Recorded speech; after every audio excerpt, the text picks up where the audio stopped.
You make me wanna eat you. Every time I see you, it's like the first time I meet you. Fragrance like a flower, subtle and sweet too. Seductive and whatever, it might as well be see-through. Yo, what's going on, you guys? My name is Owen and welcome back to another video. Hope you guys are all having a great day so far. Today's video is going to be a return to my favorite series that I do on this channel, which is my monthly favorites or fashion favorites. If you're unfamiliar with how these videos go, I'm going to give you guys a quick breakdown real quick on the video structure. So I usually start off these videos with some recent pickups that I've been wearing a lot recently. And after the clothing stuff, I'm gonna show you guys a couple of new tattoos that I got recently. And then we're gonna get into some of my media favorites. So I have a couple movie recommendations, a book recommendation, some music recommendations. So yeah, sit back, relax, enjoy the video. Drop a like below if you haven't already. Share the video with a friend. And sit back because this is going to be a long video, I can already tell you. So yeah, I'll try to keep it as short as possible though. Enough talking, I'm going to grab a couple of pickups and we'll get started. Starting off the first item, I'm going to show you guys a pair of shoes that I picked up. Not necessarily good for the season that we're going into, but I'm gonna make them work anyways. And I've been wearing them so much recently. These are the Rick Owens in collaboration with Birkenstock, Arizona. I think these are either pony hair or cow hair sandals. These released, I believe, back in 2018 or 2019. And I picked up a pair when they first came out and I sold them almost right away. I really regret selling them. But here we have them again. Got a size 42 in case you were wondering. And I also got these for such a good deal as well compared to like what the normal market rate is. So I was super stoked to be able to find these at a good price for pretty much brand new as well, just without box. These shoes certainly are for everybody, but I'm actually a huge fan of like long hair on clothing items. I think these actually pair with so many outfits and I've gotten so much use out of them already. And yeah, even though we're kind of going into like fall, winter time, they'll still make a great addition to the wardrobe and I'm still gonna make sure I get my use out of them. Moving on to another piece of footwear. This is a grail for a lot of people. Extremely rare, so I was over the moon to be able to like find my size in these and also get them for a great deal as well. So if you follow me on Instagram or TikTok, you would have seen me already talk about these. These are the Maison Marella skull motif Gat replicas from fall winter 2008. Extremely rare and unique pair of shoes. As you can tell, it is the Gat silhouette, which is a fairly common silhouette from Marella. Put out so many different variations, and this one is easily one of the more unique pairs out there. I believe they were limited to 100 pairs on release. And there's also a cowboy boot variation that I'll throw some photos of right there. For this pair, as you guys can tell, there is one shoe that has this really cool skull motif on it going all over the shoe, and then the other shoe will be fairly plain, sort of pink in hue, and they have pink tonal stitching, which is really nice. I don't own any like colored shoes in my wardrobe. As you guys probably know, my wardrobe is pretty monochromatic. So to add these is a little bit of like a curveball pickup, and they definitely stand out in my outfits, which is basically what I was going for. So I also picked these up locally as well, so I was able to save some money on like fees and stuff. So shout out to Bashir Archive for hooking it up with a great price. I know the skull motif is not for everybody, but it's something I'm a huge fan of, and I was very excited to add these to the wardrobe. So yeah, let's move on to the next pickup. The next item I just got sent over actually, so I haven't been able to wear it a ton, but I already know that it's gonna get a lot of use because of how like easy it will be to incorporate into outfits. These are the Bare Knuckles wide leg jeans. I believe they just came out last week, so I haven't obviously got a lot of chances to wear them yet, but yeah, it's in a very heavy, but also very soft denim, and they're stone washed. They have a nice wide leg, sort of like baggy fit. And I also love this touch, but the bottom hem is sort of like a thicker hem, like it's stitched a little bit higher than your like standard pair of jeans, which I really appreciate. And then it's got your standard 5-pocket execution. So it's got your 2 big front pockets that are actually extra deep as well. I remember seeing that in the line details. It has a little pocket watch pocket or a coin pocket up front, and then your 2 back pockets on the back. You guys will see in the on body how well these fit. I believe these are completely sold out, but if you are looking for a pair, maybe like secondhand, or if they re-release more, I would go one size up. That's what I did, and I am super happy that I did. So I'm like a true 30 and I got a 32 and they fit perfect. with a belt. So yeah, those are the BK wide leg jeans. Shout out to Cole, Jonathan, and Jacob for sending these over. You guys know me very, very well. The next couple of pickups I'm gonna show you guys are some tees. I'm gonna show you guys 2 band tees and then 2 gaming tees. So let me go ahead and grab the band tees first. Okay, so starting off with the first band tee, you guys would have seen me wear this in my last video, which I've actually gotten hemmed since then. So I took it to my tailor, had him give it a single stitch bottom hem. I like most of my shirts to fit at a 26 length from back of collar to hem. So whenever I take my stuff to the tailor, he knows the drill. If it's like a single stitch tee, he'll give it a single stitch, 26 back to hem. Pretty like standard for me at this point. I'll kind of like drop off 1 or 2 tees every week. So this right here is a vintage 1990 Skinny Puppy Dig It long sleeve with this beautiful sun fading on it. I love how this tee is faded over time from a black to this sort of like grayish brown. On the front, it has the Dig It cover, and then on the back, it has the sick Skinny Puppy hit in red. Skinny Puppy, for those of you who are not aware, is a Canadian industrial group. It's funny, when I posted that video wearing this long sleeve, my dad hit me up and he was like, no way you're into Skinny Puppy too. So we had a little talk about that. I get a lot of my music inspo from my dad, and he was really into Skinny Puppy as well. He's kind of given me a lot of like recs to listen to over the years. So yeah, that is the long sleeve, which is perfect for fall. It's got the fall tones on it. The next band tee is another Skinny Puppy tee, but this is a little bit crazier, I think, in terms of like the graphic and stuff. This is a 1994 Skinny Puppy Change the Way to Perceive and Change All Memory tee, which is extremely rare. I love how obscure this front print is. I feel like it's so ahead of its time as well. It has a URL and an email address at the bottom of the front graphic. And the back graphic has a font that like really reminds me of like the Quake era games. I don't know if you guys ever played those games. Even the front graphic too. I don't know if the Skinny Puppy guys were into Quake or something, but I feel like there's so much inspo, at least pulled from that. And yeah, it has the Skinny Puppy like logo behind all the text, and the front print has a cross. It's got a satanic goat head. I don't know what that symbol is. And then the Skinny Puppy logo right there. Really sick tee, in really good condition too. It's on a Nice Man XL tag. I'm trying to get this thing even more faded, so I've been wearing it a ton recently and washing it a lot. It's already starting to lose a little bit of that like black color. It's starting to go gray a tiny bit, which is kind of like what I like in most of my tees. I don't like them to be like stark black. So yeah, those are the 2 vintage tees. And then next I'm gonna show you guys a couple of gaming tee pickups, since you guys really liked that in the last video.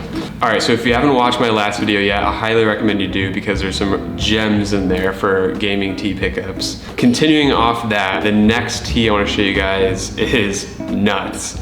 This is a Gears of War 1 tee with this really sick asymmetrical off the chest hit. The tee is beautifully faded. It's sort of become this like charcoal gray. I love how the graphic is faded with it as well. It's like beautifully, beautifully cracked. This is like a piece of history. Gears of War was like one of my favorite games growing up. For some brief story time about like my history with Gears of War, since it's like one of my favorite franchises when I was younger. We would celebrate Christmas and sometimes Thanksgiving in Iowa at my grandparents' house, and they don't have like normal Wi-Fi, they only have like dial-up. And so I would bring my Xbox to Iowa and I would just play Gears of War against bots since there's no internet, and I would just do that like pretty much all day. Not really socializing or anything. Big piece of my childhood, and this tee is crazy. I love that off-centered hit. I already know I keep saying that. But yeah, and then that along with the hoodie that I showed in my last video, craziness. All right, so the next tee is another crazy one. This one's really cool. I have a few tees from this franchise now, and I showed one in my last video as well. This is a Silent Hill tee with this amazing oversized vertical hit, the Silent Hill logo on the front, and it's got Robbie the Rabbit on the back of the neck. craziness. It's on an M&O Knits tag, which is, if you guys know me, one of my favorite blanks. This one, unfortunately, right now is sort of fading to this blue-black. So if you guys have any recommendations, maybe some people have experimented with dyeing or fading. I want to get this to more of like a gray-black. I don't know if that'll take like dyeing it and then doing some sort of chemical wash on it. Anyways, really sick tee. I have a couple more really sick Silent Hill pieces I can show you guys in the future. I can't show them all at once, so here's one for now. I've had so much fun hunting down like the rare variations of like the gaming tees from my favorite franchises. You might remember the Resident Evil 2 tee from a while ago. I actually have 2 of these, so if you're wanting to get one of these, maybe slide into the DMs, we can talk about a price. Next up, I want to show you guys a bag pickup that I pretty much take with me every day now, because one of my new pickups was a little digital point and shoot camera, and I wanted something to be able to carry it in easily without it just being like a case. So I picked up this Rick Owens women's purse off of secondhand market. I don't know that much info about this bag, but it's so cool and so unique. The leather that was chosen for this bag is a pony hair. As you guys can see on the back side, you can see some of the like variation in the leather. So the back is a little bit more plain, and then it has a magnetic closure, which is really handy. And then as you guys can see in there, I've got a camera. This is the Ricoh GRX3, I believe it's called. Anyways, there's the bag. That's what the inside looks like. The inside like pony hair sort of fades to this really awesome blue color. And then normally the strap is a lot longer, which I wasn't really into. So what I did was I took the existing clasp and just kind of like looped it around itself. Clasp, by the way, is so sick. It is like the classic like Rick Owens clasp. It has like this rubberized finish on like this bungee coil type system right there. When I wear the bag, I usually wear it crossbody. That is the Rick Owens pony hair purse. I got a great price on this thing too. If anybody has any info on like what collection this might be from, please let me know. I'm very curious. If you're in the market for a camera case, I'd actually go down the purse route, because you can get some really cool ones that are multifunctional for more than just carrying a camera. As long as you get the measurements. Of course you have to get the measurements. Next up, I'm gonna show you guys a jacket pickup. This was actually sent over to me. I have a contact at Valence, and he hooked it up with 2 Valence items, so I'm gonna show you guys a pair of pants next. The Valence Lyris insulated jacket from the new collection that they just rolled out. It's sort of like a grayish brown work jacket silhouette with like the usual crazy technical finishing that you'll find in every like Arc'teryx and Valence product. Valence, for those of you who are not familiar, is Arc'teryx's more fashion-oriented line, a lot more like minimal branding, and usually like kind of like a smarter silhouette. Valence line will be focused a little bit more in the form side. You know, like I mentioned, it's sort of like a work jacket silhouette, so you'll see like a standard collar. It's got a button snap, and then your standard like front zipper finish. It's an insulated jacket as well, so it's gonna be perfect for the fall winter time, except it's not like too heavy, so it's not gonna be like overbearing on me or cause me to sweat or anything. And then I love the cut of the jacket as well. You guys can see the body is just a tiny bit shorter than the sleeves. My favorite detail though are these sleeves. You guys can tell that the sleeves have like this asymmetrical finish where they kind of like jet out on the outside of the wearer's arm. And then also on the right sleeve, you've got a mini pocket here for storing whatever, like cash, cards, your wallet, phone. It's a pretty big pocket actually. It does have 2 zipper pockets up front, and then the back has a very unique design on like the shoulder. Whenever you get an Arc'teryx or a Valence product, it's gonna be hyper technical. It's gonna be designed to the nines. I ended up going with a size medium, and it fits perfect. It's exactly what I want, like this style of jacket to fit like. So yeah, let me go ahead and show you guys the pants that I grabbed too. Okay, so the pants that I ended up grabbing are the Valence Corbel pants, which are sort of like a straight leg, baggy fit pair of like suit trousery pants, but in the standard like Arc'teryx Valence, like hyper technical waterproof fabric, very similar finishing to the jacket I just showed. So the back construction, super similar. It has like a lot of the same angular lines going on. 2 big back pockets, but that are sort of like flush with the like design of the seam. And then the front pockets are pretty hidden, minuscule. I'm a huge fan of the fit of these pants. They like sit nice and wide and they puddle just like the perfect amount on my shoes. I also have the seam detail, so coming from the back pocket, it kind of goes on to the front of the leg, which sort of reminds me of Rick pants. And then also I believe it's number 9 has a similar seam detail. I haven't like brushed up on my number 9 knowledge in a while. Feels like a snow panty type material, but it's much lighter than that. And they are slightly insulated as well. Like there's multiple layers of fabric going on in the pants. The full set with the jacket and these pants looks incredible. Valence is doing some really cool stuff. So if you're into like Arc'teryx and you're into like Gorpcore, then this will be right up your alley. Huge thank you to Jack over at Valence for sending this stuff over. Huge thank you to Jack over at Valence for sending this stuff over. Really appreciate you, man. I'd say next we get into a couple of Somar items I've been wearing a lot recently. The next item I'm really excited about. You guys know that I love to show like in progress stuff for my brand Somar. And these next pair of trousers, if you saw my last video, then you would have saw me reveal the Ahab fit, which is a fit that we're gonna be doing in denim. So we're gonna be doing a selvage denim, which is this pair right here, which I showed off. It's a black selvage raw denim with a leather waistband, all the Somar hardware fixings. It's got some quick draw pockets. That's what we're calling this shape. It's got leather back pockets with the little Somar badge right there. I forget if I already mentioned if it's selvage, but selvage lining on the inside. But yeah, anyways, so this is the Ahab fit, and I also want to do it in a non-denim material as well, but also do it in like a unique execution to keep it special and also to keep it separate from the denim variations.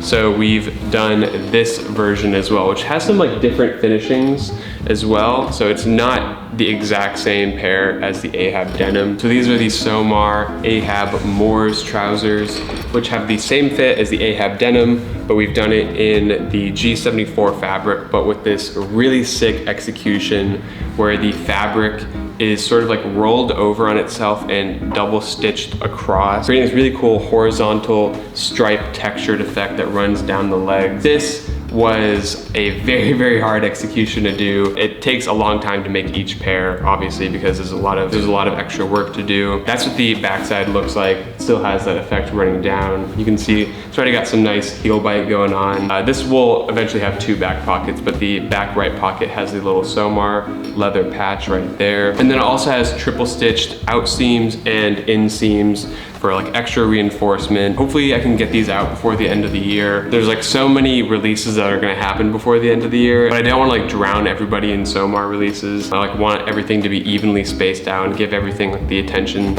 it deserves. Yeah, we'll see, but I'm trying to get everything out ASAP. Production's already rolling for this stuff, so you'll see it soon. But yeah, I want to show you guys that real quick. And the last step for the fashion favorites before we move on to some other stuff, I want to show you guys this watch right here. So I'm not a watch guy by any means. I'm more into like obscure things that not many people have. So this right here is a Citizen and a Digitemp watch.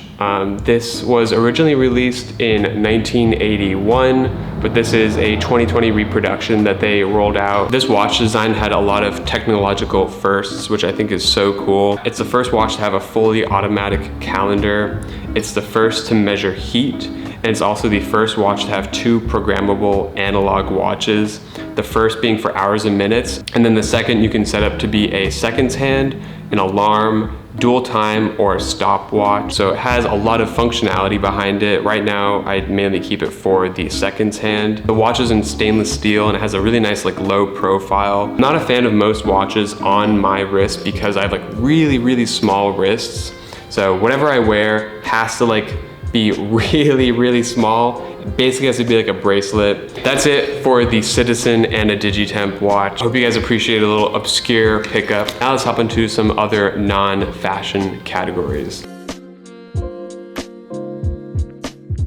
So next up, I want to show you guys a couple of new tattoos that I just got. I got these last Friday, so I still have the bandage on them. I usually keep my bandages on for about like 3 or 4 days, depending on like how they're healing up underneath it. I got 2 hand tattoos. They're not my first hand tattoos, so it wasn't like a crazy decision or anything for me. I got these from Bodies Need Rest, who is a close friend of mine. He works 1 block away, like literally the next building over, so it's super easy. I just like walked over from here. Like walked in with some ideas of what I wanted to get, but no like concrete decisions on anything. The first tattoo that I got in the session is the boat, which sits on my left hand. This is the Demeter from a still from 1979's Nosferatu the Vampire. I'm a huge fan of that movie. It's one of my favorite movies of all time. And I grabbed a still from the movie, and then Tim did a beautiful sketch and stencil, properly inked it on my hand. It's so stunning. Yeah, the Demeter is the bow that carries the Count and also the rats. And yeah, it's a tattoo that has a lot of meaning for me, and I love how it sits right on my hand right there. I'm a huge fan of like asymmetrical tattoos. And the other tattoo that I got sits on my right hand, just below my wrist. The original image is a bronze decorative game bird that's been like hunted down and it's dead and hanging upside down. And Tim did a beautiful rendition of it, kind of to like resemble a stamp, I guess. So it's just 2 colors, there's no shading or anything. I love the placement he found for it because it like sits really nice and balanced on my hand without taking up too much space. Like there's still other space on the back of my hand for more tattoos, which I'm stoked about. Obviously I'm gonna be getting a lot more. I'll throw up the reference image for you guys in case you're wondering. Yeah, there's not too much meaning behind it. I'm just a huge fan of it. I think it looks really cool. Yeah, that's it for the tattoos. Moving on to some media recs, I want to give you guys a book rec. Continuing on with the vampire theme with the tattoo, I have to recommend this. I just finished it. This is Bram Stoker's Dracula. This was originally published in 1897. This is not an original copy, by the way, but I do believe it's from the 60s, so it is quite old. It's like such an amazing tale, told mainly through like diary entries, letters to other characters. There's no one main character, which I think is really cool too. Like the protagonist sort of like jumps around depending on who is not speaking, but who's like writing basically. Half read the book and then also half listened to it as an audiobook. I'm in the car a lot, so it's like super helpful to be able to just like zone out and listen to the book since I don't have like a ton of time to be able to like sit down and read as much as I want. Have to recommend this. First story about Dracula ever written. Been adapted so many times, so many different movies. If you're into like gothic horror fiction, this will be right up your alley. Also, the cover is crazy. Come on, look at that thing. Okay, so moving on to some movie recommendations. I have 2 recommendations for you guys. I am a huge movie lover and I try to watch like a few movies a week. I don't know how I haven't seen this movie before. It's been on my list for so long. It was just one of those movies that just sat on my list and I never really got around to watching it until recently. And I can see why it's so hyped up. Easily one of the best movies I've ever seen. It's for sure entered the top 5 for me of all time. It is City of God, which came out in 2002. It's a Portuguese movie, takes place in Rio de Janeiro. It was co-directed, I'm not gonna attempt to pronounce the director's names, but it was adapted from a book by the same name. It's loosely based on real events. It starts in the latter half of the 1960s and then ends at the beginning of the 1980s, and it's sort of around like crime, the drug war, gangs. I didn't know this, but it actually won the Oscars for Best Cinematography, Best Director, Best Editing, and Best Writing from an adapted screenplay. Crazy movie. I highly recommend watching it. The other movie I'm gonna recommend is by one of my favorite directors, and I don't know how I haven't got around to seeing it sooner, but it is The Game from 1997. Directed by David Fincher. It is a mystery and thriller starring Michael Douglas, Sean Penn, Deborah Kara Unger, and James Rebhorn. Such a cool movie. If you know like the Fincher style, this one like takes it to another level. So like creepy and disorienting. Without giving too much away, it's basically about this insanely wealthy investment banker in San Francisco who is given a gift by his brother, and the gift is a voucher for something called The Game, which is sort of like an experiential type of gift, I guess. I'm not gonna give too much away. So many twists and turns. You will not know how the movie's gonna end when it starts. So yeah, give that a watch. Both these movies have like entered some like my favorite movies of all time. I'd say The Game is in like my top 25, and then City of God is in my top 5. Those are a couple of movie recs. Hope you appreciated that. And the last up for the favorites videos, like always, I'm gonna close out with some of my music favorites. I'm gonna play you guys a few of my favorite songs I've been listening to recently. So I'm gonna do the outro now, and then I'm gonna let the music play. So thank you guys so much for watching. I really do appreciate it. If you enjoyed the video, drop a like below, share the video with a friend. Let me know what you guys wanna see in some future content, and I'd be happy to record it for you guys. And yeah, enjoy the music. I'll stand in front of you. I'll take the force of the nobody loves me. It's true. To keep on